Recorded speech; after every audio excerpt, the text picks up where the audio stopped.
ABP news पे डिंपल जी का एक और इंटरव्यू आया है। जिस इंटरव्यू को देख के मेरे को ऐसा लगता है क्या डिंपल सिंह जी दिमाग से अभी विकसित नहीं हो पाई हैं, या तो वो बहुत अभी थोड़ी सी नासमझ है, या ये कहें कि उनके दिमाग अभी बच्चों वाला दिमाग है। कैसे?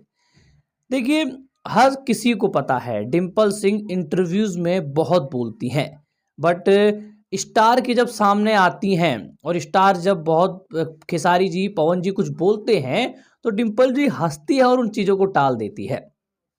इससे क्या साबित होता है?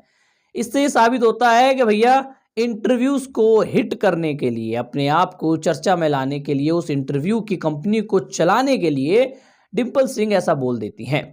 अब जब वही स्टार, देखिए, अब डिंपल जी खेसारी जी के बारे में बोलती हैं और जब खेसारी जी सामने आते हैं तो नजरें तक नहीं मिला पाती डिंपल सिंह।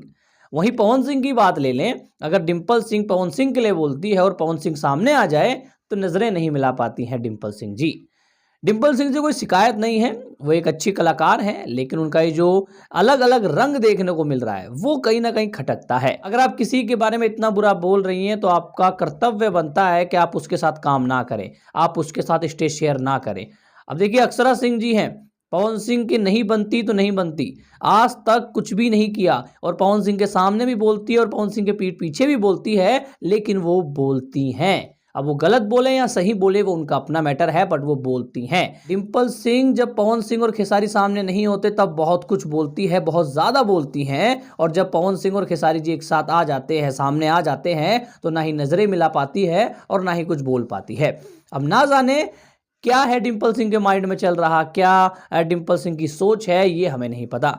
अभी हाल फिलहाल में सिवान में एक स्टेज शो हुआ था जहां पर खेसारी जी टोंट मारते हैं डिंपल सिंह को कि पवन को भी नहीं छोड़ना चाहती और खेसारी को भी नहीं छोड़ना चाहती।